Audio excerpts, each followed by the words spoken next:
Ce projet, c'est à la fois du nouveau code, mais aussi une nouvelle interface, une migration dans le cloud. Bref, il faut intégrer toutes les dimensions dans ce projet global. En fait, on avait vraiment une transformation complète de l'entreprise vers l'agilité.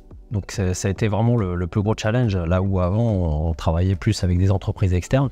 D'un point de vue qualité, il a fallu refaire également toute une stack technique de tests pour pouvoir envoyer un nouveau produit complet, donc depuis le front office, back office, le back-end, un produit extrêmement complet pour l'envoyer en prod. Pendant 13 ans, les bases de données Litchi ont vécu et elles ont évolué. Et il a fallu travailler pour réintégrer toutes ces anciennes données, dans un nouveau système. L'idée, c'était vraiment qu'on arrive à faire rentrer un triangle dans un carré et qu'on construise tout ce qui nous permette de transformer cette donnée-là en nouvelles données propres. Sur le site d'avant, il y avait essentiellement de la maintenance. Et maintenant, Litchi, dans les prochaines années, va vouloir agrandir son équipe technique pour développer plus de features. On a pris le choix de partir sur l'internalisation aussi pour se réapproprier notre propre produit et refaire la stack technique que nous, on désire.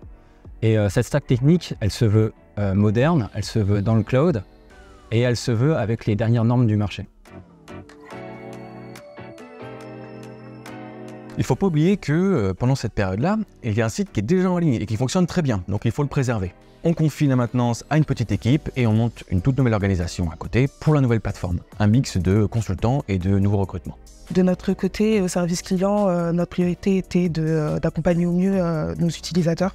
Ça a commencé avec le partage des démos de sprint faits par les devs. Ensuite, on a eu plusieurs sessions de bêta-test pour appréhender au mieux notre plateforme, la nouvelle plateforme. Ça nous a permis aussi de faire des remontées, des feedbacks, car notre service est le mieux adapté pour anticiper les problèmes des utilisateurs. Sentiment d'accomplissement ? La délivrance.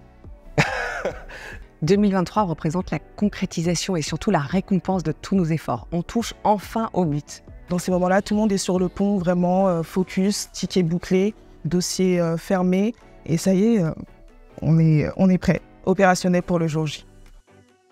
Voir les premières cagnottes arriver, enfin, voir les premiers utilisateurs se connecter, les premières...